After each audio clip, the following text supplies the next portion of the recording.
Tech Talk with Matthew Dickerson. Matthew Dickerson. Tech Talk. Sit back and relax. It's time to talk technology. Hello, collectors and spreaders of the good oil. We've got some great news for you today. We've got masses and masses of good oil for you today here at Tech Talk with Matthew Dickerson. So grab your biggest, shiniest bucket and we'll start the pouring now. In today's episode, for the lovers of good coffee and smooth sounds, there's a new development that combines the two. No more using heat and pressure to make your coffee. No, that's so 2025. In the future, we're all using ultrasound waves for our espresso. I nearly said espressos. Oh my goodness. For our espressos, and you are going to love the new coffee vibes. Now, hey kids, when you've had enough of your overly critical and incessantly nagging parents, don't worry, relief is on the way. We're bringing you gifts from the AI engines that'll change the colour of your day. It's virtual parents, and they'll affirm all your misguided ideas. What could possibly go wrong there, huh? And we're going to check out the latest in the EV SUV from Škoda. We'll check out why smart glasses are really taking off. And we'll play with a cool new feature from Google Earth.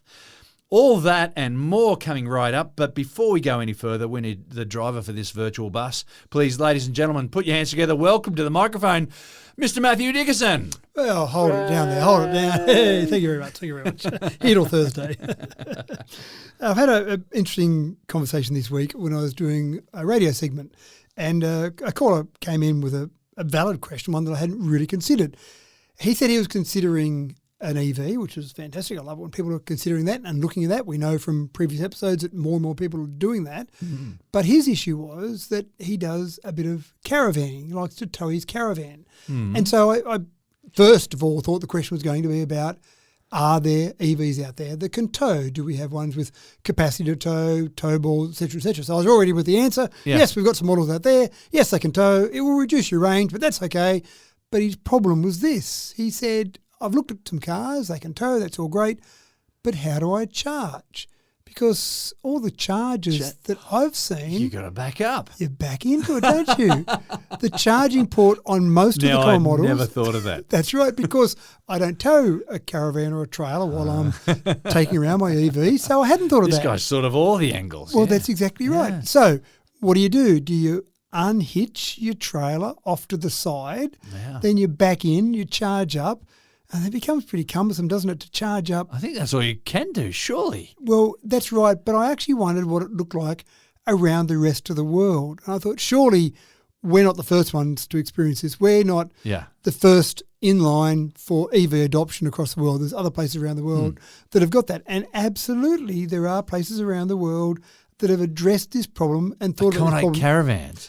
Caravan towing with EVs. So a lot of the charging stations now, and this was across Europe and even across the US, are doing what I would call a pull-through, a bit like a traditional petrol station. Yeah, petrol bowser. Yeah, that's right. Yeah. You haven't got the problem when you go and fill up your car that tows a caravan at a petrol station with, oh no, I've got to back up there to fill it up. So a lot of them are doing pull-through, so you park as you would a normal petrol station, and a lot of them are using longer leads so that if you do have to pull up somewhere that's not exactly perfect for where you are, you've got a longer lead. Now, typically you've got fairly short leads on chargers because you've got a lot of current going through there, so you want to have some nice big conductors and a shorter distance so you're not generating too much heat, not losing too much in the transmission of that power. But again, you can address that. You can have larger conductors or you can just accept the fact you're going to lose a little bit, but that's been addressed around the world. So I think where we are at the moment in Australia is we've got typically backing up charging spots. Typically, a lot of the superchargers, fast chargers are in car parks of libraries, visitor information centres, cafes, but that's going to change, and that's what's happened overseas. You see more dedicated charging spots. In fact, some petrol stations have added EV charging to their repertoire. There's no limit to human initiative, right? And so where people come up with an idea or there's a problem, people will come up with ideas to solve it. Yeah, that's right. Yeah. So, yes, if you're going to tow a caravan right now in Australia, you're probably going to have to unhitch it at most locations. I'm trying to think of ones that I've seen that you don't, but if you didn't, you'd be stealing a couple of spots. You'd be parking sideways across there and being a bit selfish to other EV drivers. So you're probably going to have to unhitch, back in, charge up, on you go again. So it's a bit of a penalty there, but it is changing, and I can see more and more petrol stations, let's face it, if there's a market there, they'll address it. So they'll say, here, come to our place because we've got petrol stations with petrol and with EV chargers. Well, I wonder how many petrol stations out there are going to start to put on, and some of them already got them there, cafes and other outlets as well. A couple of, service centres that have got McDonald's or Hungry Jack's or something attached to them as well, and some fast food outlets and whatnot. But it'll become a stop where you take 15, 20 minutes out and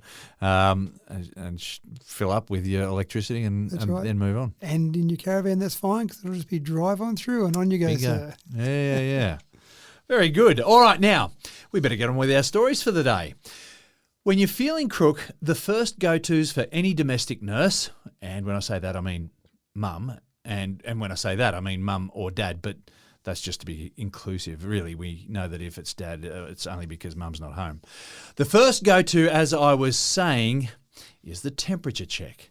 But we all know that the back of the hand on the forehead hasn't been really acceptably accurate since the 60s. In the 70s and 80s, the mercury thermometer under the tongue was a step up, unless your mum was really serious, and then it was straight up the... And if that was the case, you really knew that you were no longer in Kansas anymore, so to speak. Now, digital thermometers are usually the go these days, and they save us all further discomfort. The infrared ones that you aim at the forehead do a pretty good job on the whole, but they only give you a snapshot in that moment of time. And in the grisly world of managing the sick, when temperatures spike and drop like a roller coaster, it'd be helpful to get temperature readings on the go in real time, wouldn't it, mate? Just for the record here, when I was thinking about internal temperature sensors, I was actually thinking of the ear rather than where you've gone to straight away. That is a valid option, though. I grant you that is a valid option and an accurate option. Some of us who lived through the 70s and 80s have been there. And internal temperature, they reckon that's pretty accurate. That's right. So we'll leave that to the listener's imagination. But you're right. The fever, the temperature is a simple way to check on someone's health. In fact, if you go back probably 130 years or more, you would see death certificates with cause of death, fever. And, of course, fever didn't cause the death. There was some other issue there with that particular human, and they had a fever as a result of that particular issue. But, of course, we didn't know enough about germs and about various diseases 100 and odd years ago. Yeah. So it would have just been, he was really hot to touch and then he died. So it must have been fever. So we know that temperature is an indicator of some issue. But if we could get it more accurate and if we could get it more regular, we could actually track a whole range of things. So researchers at the MIT have got an ingestible temperature sensor. This is ingestible via the mouth. Right. So you take that and it will give you the core body temperature accurate to within 0.01 degrees Celsius. Yeah, so that's right. Pretty accurate. That's pretty good. Maybe more accurate than the back of the hand on the forehead, which is what, plus or minus 1, plus or minus 2. So you ingest it. It sits down there. It's pretty small. It's about 4 by 6 millimetres. The battery on it is a button battery, but not like the button battery that we don't want kids to be swallowing because you would choke on that. It's a 4.8 millimetre diameter button battery. So it's probably more like the size. That's tiny. Yeah, the whole thing is probably more like the size of a vitamin tablet or some type of tablet you might swallow. So you swallow this, it goes down and it sits inside your stomach. It obviously goes through all the way. It doesn't just sit there forever, but it's monitoring that temperature as it goes through.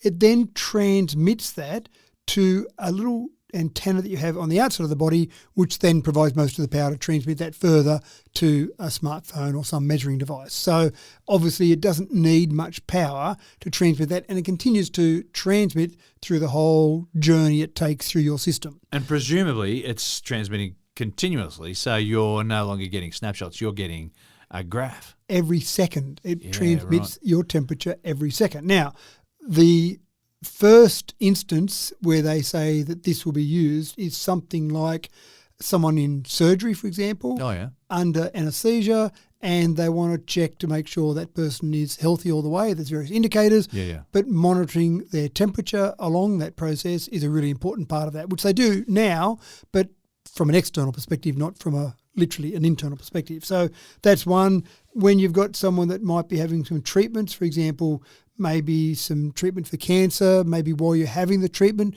you might want to just make sure that the body isn't reacting too violently against that treatment. So someone with chemotherapy, anything that you're doing something on the body and you need to know what's happening right now, it might be trying to treat them and actually give that particular person some sort of treatment to fix some sort of short-term issue they've got. And again, monitoring that temperature gives you an indication whether that treatment is successful in the moment, not see how you feel in 5 minutes, 10 minutes. It's right now. What's happening to your body temperature right now? So not something, well, maybe it will be, but I don't think it'll be something that you'll have in the medicine cabinet at home. Maybe you will have, but I think it's more something that we use in the hospital system, used when you need to know that temperature right now. I'm just wondering the reusability of these things and how you're retrieving them, of course.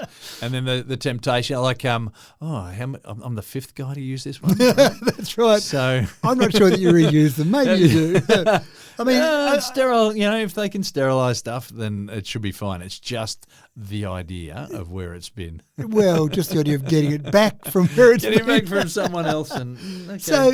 And I say turnaround. That I can't see them using the medicine cabinet at home, but maybe ovulation. If you want to track ovulation, then having an accurate temperature reading there mightn't be too bad. So maybe I'm being a bit too flippant with that. Maybe it will be in the medicine cabinet at home. So rather than stick the thermometer under the tongue or in the ear, it'll be, you're feeling sick, take this, Johnny, and we'll just monitor your temperature while we're just laying you down on the couch, giving you some Disprin, whatever it might be, while we track that. And if it gets above this temperature, bang, straight to the hospital, because obviously something more serious is going on. So we are getting incredibly good at monitoring things in our body. And there's some talk from MIT, once they get to the stage where they think they've got this absolutely spot on, you might have more things on the same ingestible platform. So it might monitor your temperature and your heart rate, for example. It might monitor other things. It might start to monitor things you could be measuring pH in all the various parts of your digestive system. Yeah, all sorts of other things. But the first thing is temperature, see if we can get a handle on that, and then go from there. So it's amazing. Pretty cool what people are coming up with. Very cool.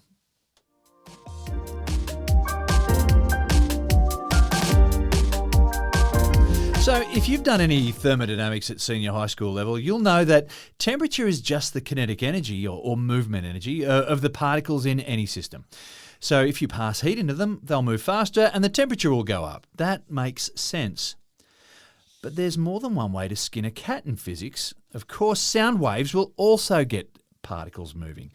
So some clever engineering type boffins at the University of New South Wales who love their daily caffeine fix have created a new way to brew espressos, and it's music to our ears, Matt.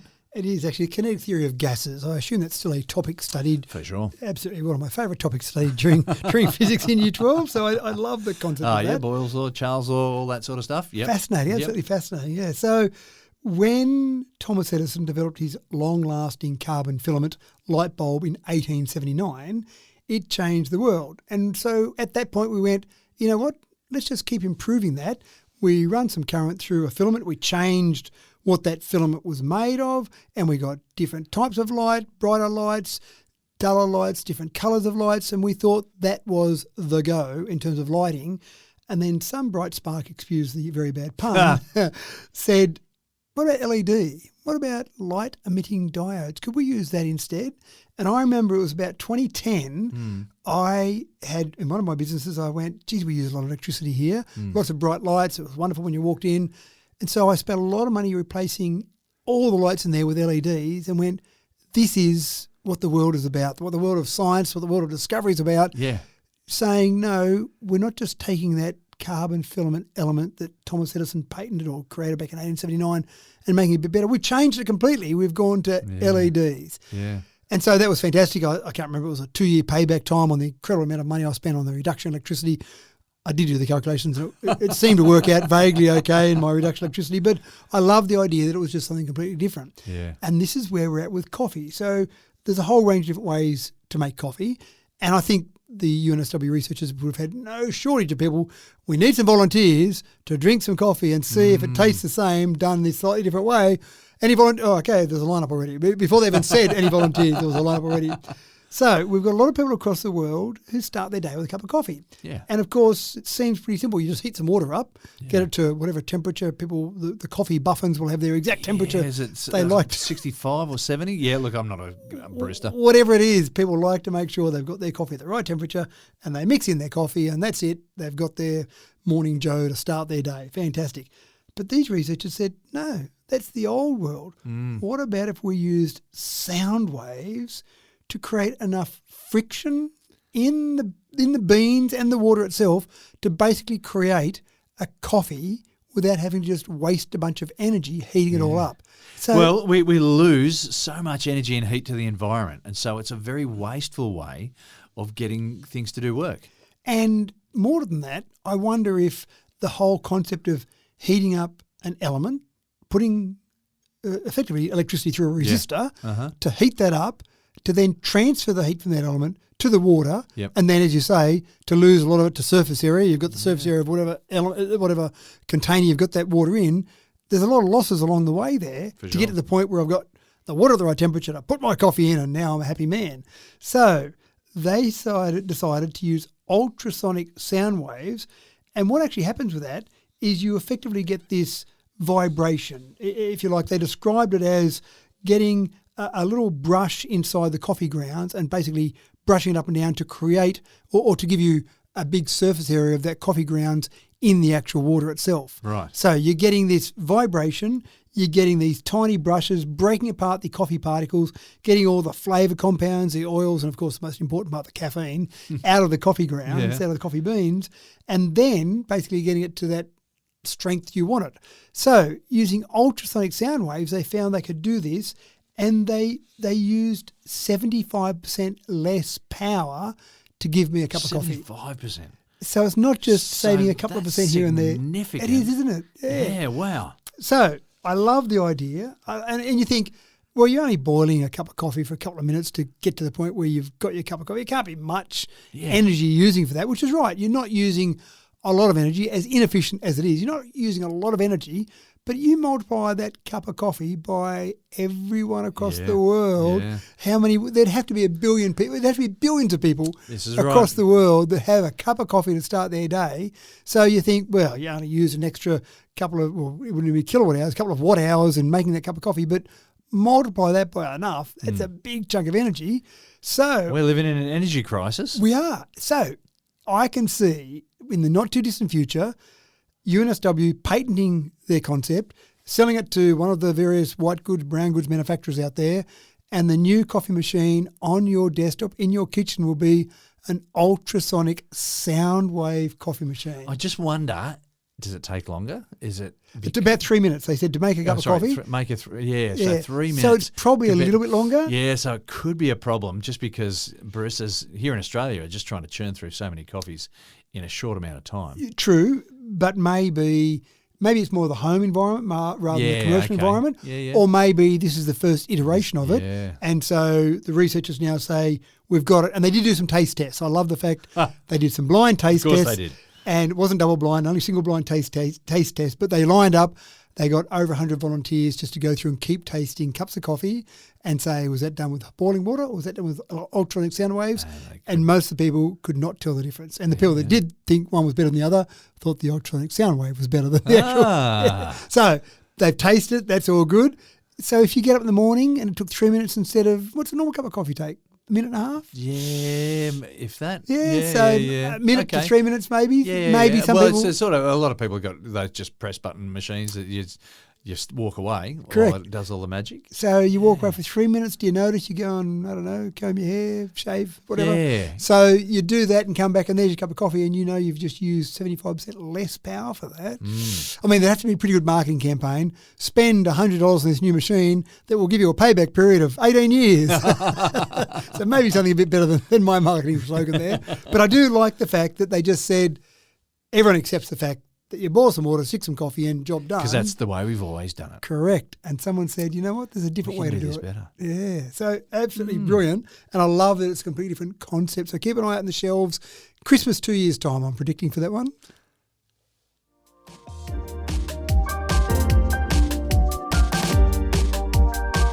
Smart glasses, up until now, have largely been something of a novelty, a gimmick perhaps, a niche gadget for those among us with enough disposable cash to burn. For a while there, smart glasses came under fire for being so niche that they nearly fell out of the marketplace into obscurity forever. But two things have happened in recent times to lift things in the smart glasses sphere. For one, AI seems to give everything a lift, but has a real home in this tech. And secondly, just enough of the right people have taken them up, and so some real momentum is building here, Matt. Who are the right people? Is that you and me, you're saying? Well, the right people who find a good use for them and find that their life has been enhanced in a meaningful way. Yeah, and I think there's some other things that have happened as well. I think the actual batteries have gotten better, so that's a bit of a development. There's more than two things. Well, true, but I didn't think deeply enough. No, what you've said is absolutely spot on. But I think if we go back 10 years, 15 years ago when the Google glasses first came out, there's been some technical developments as well as the AI and the Well, it use was just of a them. case of, what am I looking at? I'm looking at the Eiffel Tower. Tell me about the Eiffel Tower. And it was kind of just novelty, and that was it. It was, that's right. But it was also not great battery life. Mm-hmm. The sensors weren't fantastic. The cameras weren't that good. It was a bit bulky. So lots of things went. There was a lot of promise, and the delivery didn't match the promise. Correct. So now, jump forward to 2026, the technology has started to deliver what we wanted it to. AI certainly helped us without a doubt. And also, you've just got some people going, these are pretty useful. And everyone can be Tony Stark. Everyone can be Tony Stark, which is the important part. So the other thing that's happened is that the Augmented World Expo, or, I like it, it's got an acronym, is showcasing the latest developments. So once you've got your own expo, things are getting a bit more serious. Yeah. And so now you've got a bunch of different glasses. To give you an idea of the quantity here, 2.25 million units were shipped in the first quarter of this year, the first calendar quarter, January to March. So that's pretty significant. So you're starting to get a decent-sized market. By the end of the year, I think we'll have shipped maybe 12, 15 million of these. The growth over the last year on year, 167% growth. And admittedly, it was a bit of a lower start, so it's easy to get high volumes growth, but it's growing at a decent sort of number. And then you start to get some big boys playing in this space. So Meta probably dominates the market at the moment. They've got their Ray-Ban Meta range. So you take a well-known brand like Ray-Ban, chuck in Meta with a couple of dollars in their back pocket, and you suddenly get a product that people go, don't mind that. But then you've got Google coming back into it, who had their early go with the Google glasses. People were called glass holes that used to use those because they weren't that popular. Snap, Samsung, Xiaomi, Ray Neo, even Apple are talking about getting into some AI-powered eyewear. And suddenly you start to say, this is looking a little bit more promising because you want the big boys in there competing because they don't like to be beaten, so they keep introducing better products at cheaper prices to get you into their ecosystem or just getting you using their product. So that's all looking good.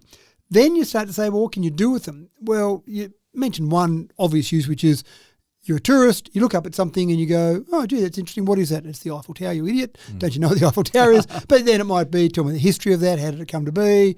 How tall is it? What times can I get in? How much am I going to pay for admission? You've got a lot more information now. Yeah. You might have looked at that 15 years ago and it said Eiffel Tower, and that was about the extent of it. But now we've got so much more information. And you can have some natural language speech with it as well. That's where AI is helping dramatically. So I can have that conversation. Yeah. I want to go to the Eiffel Tower. I want to go up to the first level. How much is that going to cost me? And when is it open? That you couldn't have done 15 years ago. It would have been, there's some information in the glass there to tell me it's the Eiffel Tower, and that's about it. But then you start to do some other cool things. It starts to become more and more about your smartphone. Some people have said smartphone replacement. I'm not convinced, but smartwatch replacement, yeah, maybe. So your calendar, what have I got on my calendar? I'll just look in my glasses to say, look at that. At 5 p.m. I'm meeting with James. That's great. So it's information presented to you in your eyes. Photos, you can look at emails as they come in, text messages. So you've got this information. And again, what do I do with it once I've got that? Well, because the audio processing is getting so much better now, I see a text message, someone said, I'm going to be 10 minutes late for dinner, I say, okay, sure thing. I can respond verbally, confident that AI is going to translate my voice and actually send that message back. So well, I tell you, what I need is to be able to control my notifications, what's going to give me notifications, because even as we speak, my watch just vibrates and vibrates and vibrates as I keep getting notifications on some chat group. And so if that was to flash up in front of your eyes, I can imagine that'd be very distracting. it would be, and that's probably just one of those things that it's probably a 10-minute job that you have 100 of to do, that you go, get around to that 10-minute job. One day I'll sit down, I'll just muck around with those notifications and sort them out. Yeah. But there's always something more important to do than that 10-minute job. That's right. Yeah. So But this is going to be a very interesting space to see, where more and more of the common Joes pick up these smart glasses and end up swearing by them. Well, they could swear as well for lots of other reasons. Yeah. Because one of the things they will do for you as well is language translation. Look at a menu, and I saw a little video of someone looking at a menu, translating the menu from another language so you can see the menu in the glasses. You could look like a multilingual legend. You go there, what language is that? Let me just have a look at that. Oh, yes, that looks like the lasagna we're going to order. Fantastic. So you've got that. You've got... No longer need the pictures on the menu. That's right. You need the pictures to show you what it's there as well. But you've got currency conversion. You've got just real-time information about things like train bus timetables, bus timetables, a whole range of things like that. Because again, you've got this power of AI sitting in the background now. So, I think it's getting to that point where there are lots of useful things people can do with them, and probably some people with some accessibility issues as well. Mm-hmm. I can see people using them in a whole range of different ways there. So, I'm liking them more and more now, and I wonder how long before we just have this whole AI smart glass conversation with people sitting around the table. But the smart glasses, they have an optical correction as well. So if people actually need glasses, because these have got to have little screens on them. And stuff like that's that. right. So I don't think we're at that stage where we can have like an optometrist prescribe you some glasses and cut you some glasses and then have that projector. Surely we're not that far away from that. Surely, I mean, they are made for people with good vision. In fact, every bit of technology, the writing gets smaller and smaller. Maybe I'm getting older and older. But I'm assuming at this stage that really you just have to be wearing a pair of glasses that you can see on the frame on the inside. If you need correctional glasses, that probably is a bit of an issue. But surely we're not that far away. So I'm standing on one side of Darling Harbour in Sydney, and I see a sign over the other across the harbour, and it's just I can't make out what it's saying. I'm looking at that with my smart glasses. I wonder, can I say zoom in and enhance? In the movies, you could just say enhance image, but probably the issue at the moment is the camera is still so small in the edge of the glasses that you're probably getting a good wide angle view, but not good zoom. And we know that digital zoom is not really that good. Yeah, right. So, but you've got a long arm on the side of a pair of glasses. How long before we have a camera that you need depth for that zoom? So maybe it does zoom in on that. All you smart glasses manufacturers are giving you a challenge. That's what I need them for. I need you to zoom in and enhance. Prescription glasses and zoom in on the person sunbaking across the road.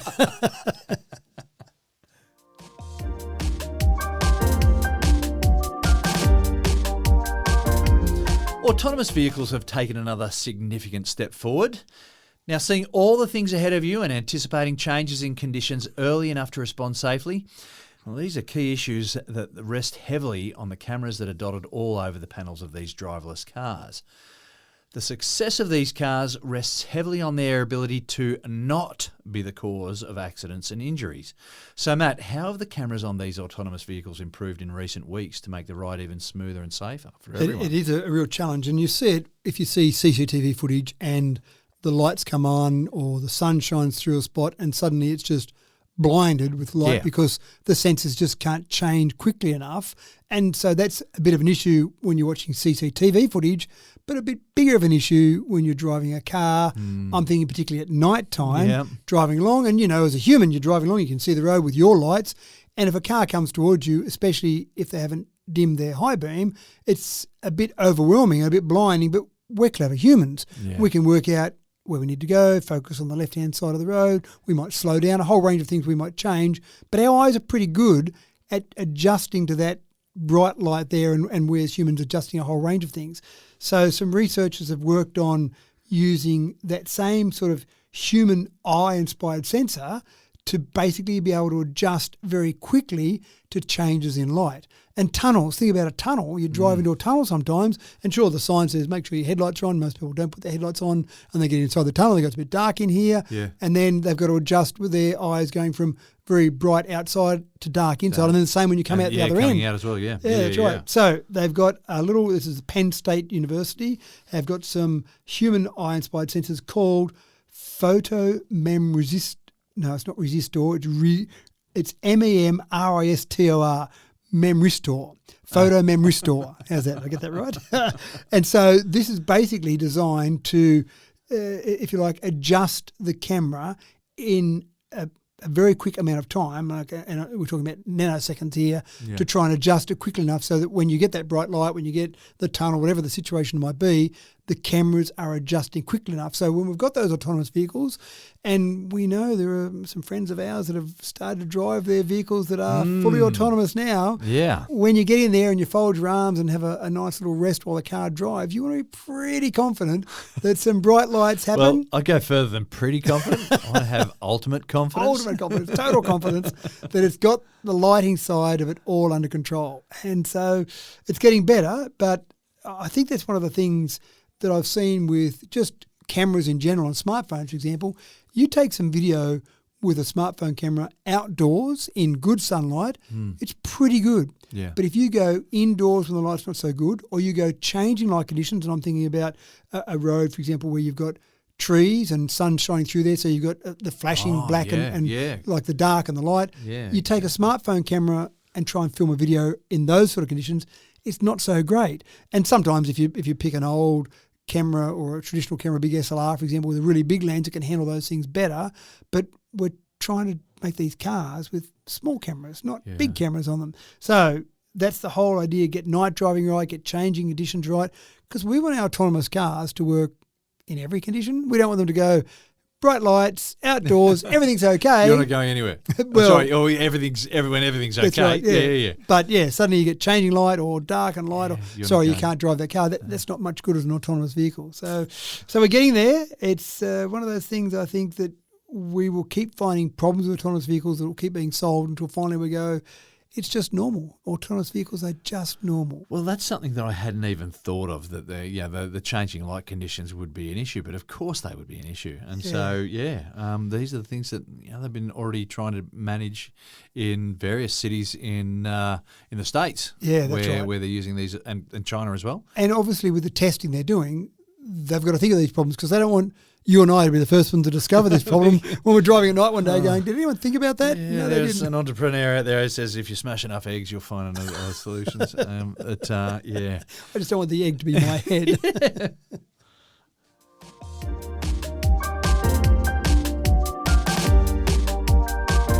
EV take-up in the EU continues to accelerate, with more and more traditional car makers leaning into the maturing technology. Now, today we're taking a peek behind the garage door at the Czech manufacturer Škoda. And it appears, Matt, that they've gone all out with a very bold, fully electric SUV. Does it tick all the boxes, though? It's ticking the boxes we didn't even know existed. Oh, that's the sort of box I like. Now, I'm not really that familiar with Škoda, except I see that the Tour de France, which I like to watch each year, is heavily backed and sponsored by Škoda, and lots of Škoda vehicles are used for various vehicles. So my total extent of knowledge about Škoda is about that. It's about Tour de France, watching on TV. So their sponsorship's done well, although I haven't bought one of their cars, but I'm certainly familiar with the brand at least.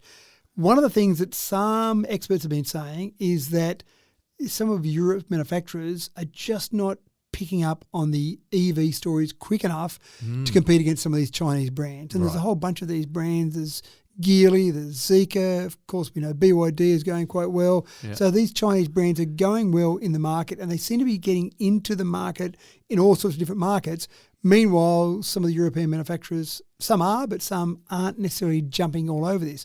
Škoda, though, have said, and Škoda's got a reputation for good value, low-end pricing, basically your good workman-like vehicles. You're if you want to be seen as the richest person in your neighbourhood, you don't buy a Škoda. You buy a flash European model, a BMW, Mercedes-Benz, etc. Škoda have got that traditional sort of, here's a good value for money car that does a good job and you don't need to be showing off how rich you are. But what they've done with the EV range, they've got a couple of cars in the EV range. They've got an Peaq EPIQ. It's about $46,000 Australian dollars, so that's kind of in that good value for money sort of realm. But they've also recognised the fact that there's a bit of a need for larger SUV-style EVs. And there's some manufacturers that have shied away from this because they're expensive, because they need a bigger battery, the range isn't as good. But the number of seats in the car is a bit of an issue for family vehicles. Yeah. And I can remember way back before EVs when we went from 3 children to 4 children, when we had that discussion and made that decision, the biggest decision was the car. Yep. We had a sedan, we had 3 seats in the back and my wife and I in the front, and that all fitted in lovely. And the 4th child, you couldn't strap them in the boot anymore. That was apparently put them on the law. roof rack. The roof rack was out. This was the conversation that I had with my own wife, and it's why we pulled up stumps at 3. Right, there you go. It was all about the car. So we had to go with the big Tarago, and my wife swore she would never own a Tarago, but it was just the most practical vehicle at the time. If I was making that decision now, I'd be a bit excited by this because I'd be saying, hold on, you've got a new upmarket flagship from Škoda, and some other manufacturers doing the same thing, where they're saying, let's offer 7 seats in an EV, because most of the EVs so far have been 5 seats. Yeah. Maybe some have come out with a 6-seat option, but a 7-seat option, not that common. So if I'm in any business, if I can get a bit of the market that no one else has got, as long as there's a demand for that, then I'm pretty happy with that because I've got a bit of exclusive. A demand. And look, my sons have all grown up right now, so we've got 3 large boys.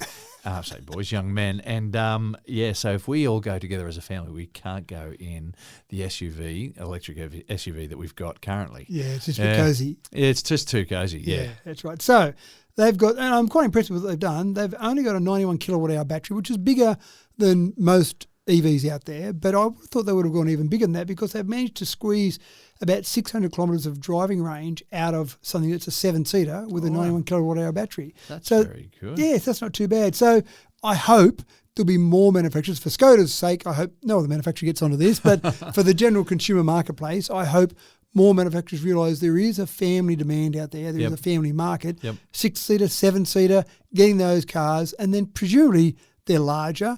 They're probably going to be able to be towing something as well, so you can tow your caravan, your camper trailer, whatever it might be. Yeah. I just think there is a market out there for that. I'll be surprised if they don't sell like hotcakes, and it'll bring everyone else on board too. Yeah, that's right. And I agree. I think other manufacturers will say, we better not get them too far ahead. Let's jump on the board.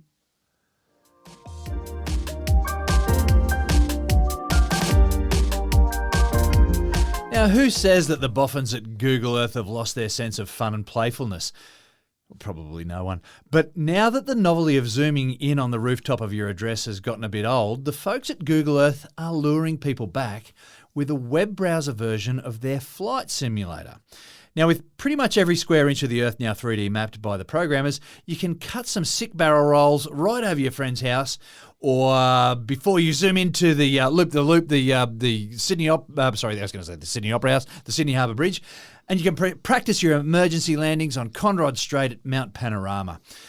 I bet you're headed straight for Area 51, Matt. We'll see just how much attention to detail I give there. Well, none. I'd say it'd be blocked out completely. Flight simulator on Google Earth. What a great idea. Well, on the browser, and this is the big thing here, and it's interesting because I had to do some historical snapshots of an area recently. I was doing some research for a project, and I wanted to see how this area had changed over about a 10-year time frame. And, of course, Google's great. You get historical snapshots of all these different ones, but you've got to use the Google Earth program. Yeah. You can't just go in the browser. No big deal. I've got Google Earth on my computer, so I just went back there, but it was an extra step. I wanted to go in the browser. Whoops, I need the historical snapshots, so I go back to that.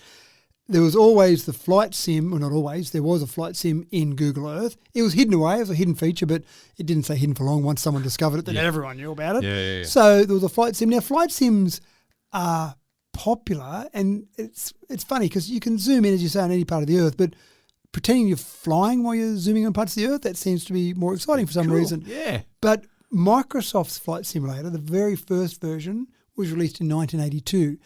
there's still a current version. It's the longest running Microsoft application, or even Windows. It predates Windows. Windows came out in about 95, so it predates that. It came out on DOS when you actually had just string lines for the scenery. The scenery was not anything like real scenery. The dials were pretty basic. But 1982, Microsoft Flight Sim 1 came out. The most recent version is 2024, so it's still being released after all those years. So that's for people that are pretty serious about it and really want to feel like they're in a flight sim. Google's Flight Sim in the browser, you could say, is not quite as realistic as Microsoft's Flight Sim, but it's not designed to be. It's designed for you to look at different parts of the Earth. You're about to go on holidays. You want to see what the ski slopes look like. You want to, say, fly over your particular house. What's the most recent photo you've got of that? Have you got all my new solar panels, whatever it might be there? You can do that now straight out of the browser, which I love the idea of that because it just seems like it's more accessible. And I think we'll have more and more of the historical features I talked about. Surely it's not too far away before you'll be able to do that. Because if people can do it in the browser, people are much more likely to use it, and that just keeps you in the Google ecosystem just that bit longer, which is what Google is after. They want to hold on to you once they've got you just for a minute, just for a moment. So it doesn't do flash things like missions. You can't go and get achievements, progression systems. It's really just literally jump in your plane, in inverted commas, and take off and fly around where you are. Fly around. That's right. And then go back and land or not. Just crash if you want. Yeah. Just crash, you restart. Well, that was always the thing for me for flight simulators is landing. And I don't think I've had a successful landing since 1982. Right. So if I'm on a plane with you and the pilot has a heart attack, don't send you to the cockpit. I'm fine to keep the plane in the air, but when the game's got to finish, then... You mean when you've got to turn off autopilot? Then we're all in trouble. Yep. Sorry.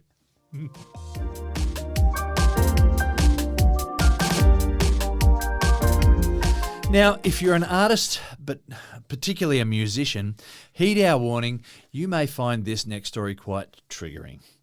AI-generated music appears on streaming platforms and social media as commonplace these days, but it's now also appearing on radio as well. Matt, it was a bold move bringing this story to air, and we're going to get a big target painted on our backs here, and here we go. Does AI-generated music deserve a place on the airwaves? There, I said it. Now I'm backing off. It's a big question, isn't it? Yeah, I'm going to let you be the cause of the emails, the angry emails.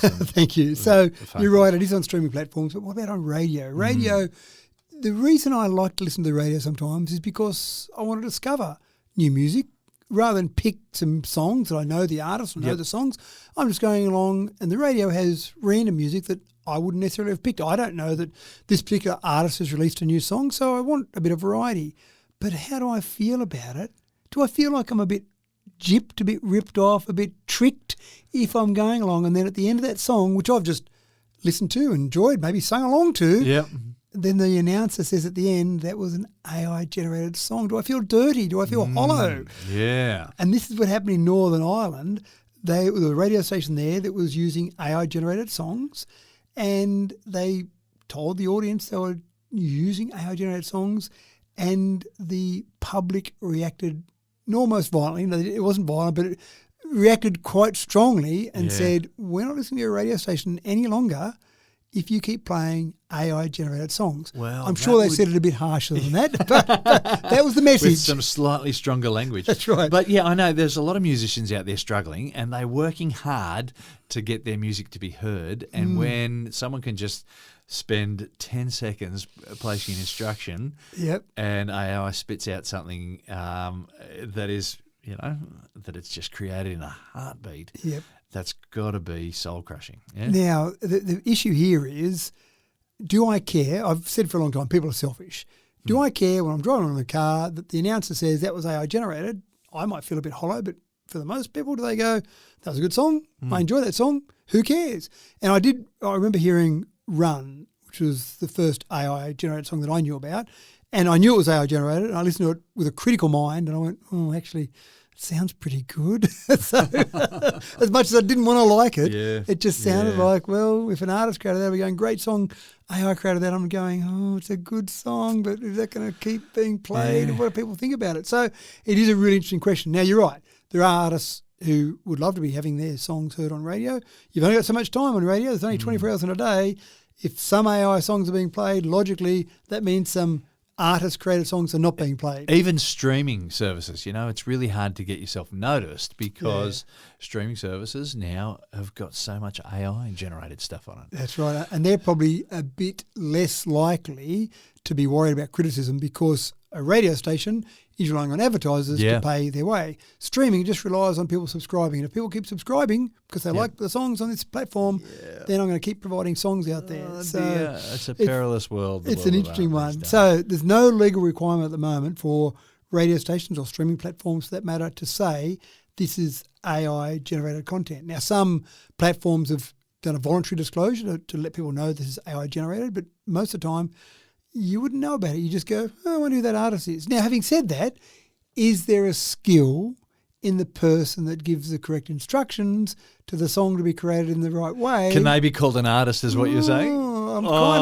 kind of going down there. I just feel the darts being thrown at my back right now, just by association here, man. Well, here's the interesting one. I've been to concerts where there's been a DJ and they call themselves a musician. And I sometimes question that because I say, hold on, that DJ is doing a fantastic job on a mixing deck. Yeah. And the music sounds really good. I'm not critical of that.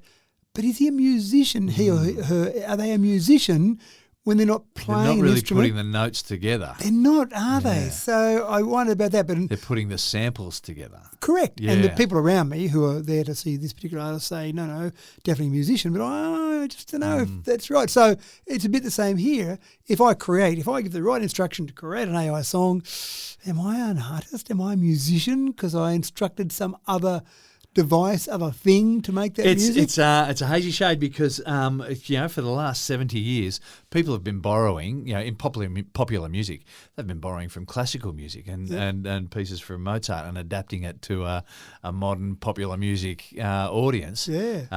And that's I just use Mozart as an example, but it's something that's been happening, borrowing music for some time. Yeah. I don't know. I feel very uncomfortable about this on behalf of friends who are musicians. Yeah. And the old story goes, boy meets girl, boy loses girl, boy writes hit song about girl. But that's got soul, that's got meaning. There's some genuine pain in the words that are written by that particular artist and the way they sing that song. There's a lot of popular music out there where obviously the artist hasn't felt enough pain. True. They've just got one lyric that they've decided to string together like infinitely. Maybe. And then there's also examples where someone else has felt the pain and written a song for someone else to actually perform. So there's different ones like that. So look, it's not going to go away. Yeah. That doesn't make it feel right, but it's not going to go away quickly. I just wonder where we'll get to and whether regulation will come in as well, where you've got to make sure there's some way known that this is AI or whether it's just suck it up because this is what's happening to the world. Oh, goodness me. The times are changing.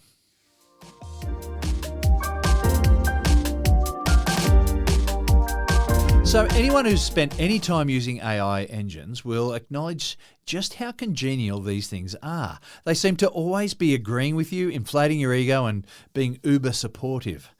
So when it comes to traditional parenting, where hard truths are often laid out bare in painful clarity for many children, it's character building, of course, well, a lot of Chinese children are opting for an alternative, AI parent alternatives.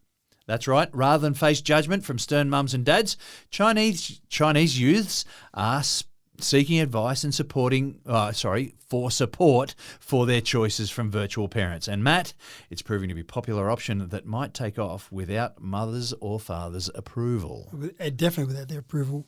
It's interesting. I've been to China a few times, and one of the expressions that I learnt from China was, I remember seeing there was a student who was a very talented musician playing a real instrument in the traditional sense. And I made the offhand comment, wow, she's a 1 in a million. And they said, well, in China, we don't think that's that special because that means there's 1,400 people like her. And I thought about it, if you've got 1.4 billion, then 1 in a million means that's about right. So there is a lot of pressure from parents, especially when you've only got, say, one child, a lot of pressure on that child to be outstanding, not a 1 in a million. You need to be a 1 in a billion to make your family happy, to make your parents happy, because all the sacrifices they've made for you. So there are some kids, probably, and maybe young adults in China that probably think they've got a fairly harsh messaging from their parents, harsh messaging on their career choice, on their work, their outcomes, a whole range of things. And so some of these videos that are created, some of these digital parenting videos, some by real people, some by AI created people, say things like, don't push yourself too hard, which is something a Chinese parent has never said. It says, Mum and Dad know you've endured a lot. It's okay. Parents don't say that in China. They say, keep trying, make sure you're at the front of that queue, try harder. So this is about just really trying to say it's okay. A bit like, I suppose, Western parents have said for a long time, no matter what you do, you're wonderful, you're the best that's ever been, you will be a success even though you may not be. Egos, and now we're dealing with it when they get to adulthood. Well, we are, that's right. So maybe this isn't such a good idea, but there are, at the moment, one particular creating couple, if you like, mum and dad, have got 2 million followers. So they just give positive messages to Chinese kids and they are lapping it up. 2 million of them are lapping it up. So unbelievable. It's quite clearly a need. There is a need there. And then they get a bit attached. They start saying, oh, remember it's my birthday in 2 weeks' time. Make sure you say happy birthday to me. Maybe that little creation will, maybe it won't, but they're really after some sort of positive affirmation. Yeah. So maybe the Chinese are trying to catch up to the Western world and give some false affirmations, give some false praise, I'm not sure, but it seems like we have a digital solution for maybe everything at the moment. Well, I'm not going to finish the sentence, but Mum, Dad, virtual Mum and Dad, I've got this really good idea. I'd like to fill in the blanks, right? And you get that feedback. Oh, that's a great idea, right. Son. Go ahead and do that. Really whatever dangerous / flippant / absolutely ridiculous idea. Yep, you can see it being very positive all the time. Where could that go wrong?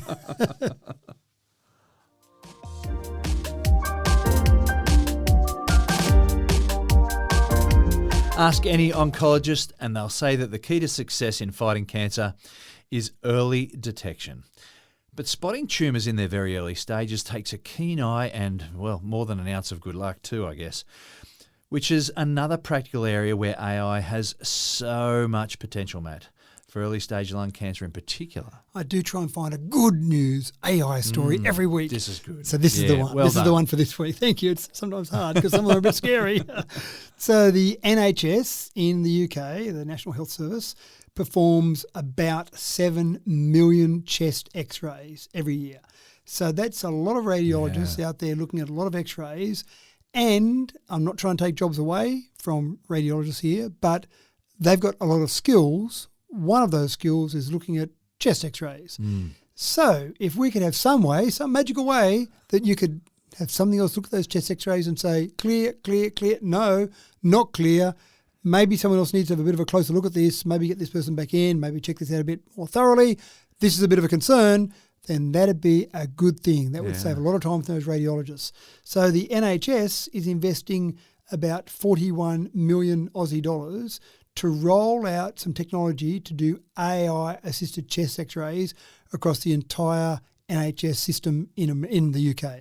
So that's a significant investment, which it doesn't sound like. Sometimes when you talk about tech, you feel like you're talking about billions of dollars, but this is technology that's been developed to a certain level, and there's now a commercial product out there that will basically look at chest x-rays, specifically chest x-rays, looking for lung cancers. So, and I didn't realise this, but England's biggest cancer killer is lung cancer. So cancer's terrible anyway, and we would like to eliminate lots of cancers, but if you've got the number one killer that's a cancer thing and you can find that early, you can probably do something with it there are ways to treat, I suppose. If you pick up and the enough. Tools exist to be able to do this. So you'd have to jump at it, wouldn't you? That's right. So we've talked about this before.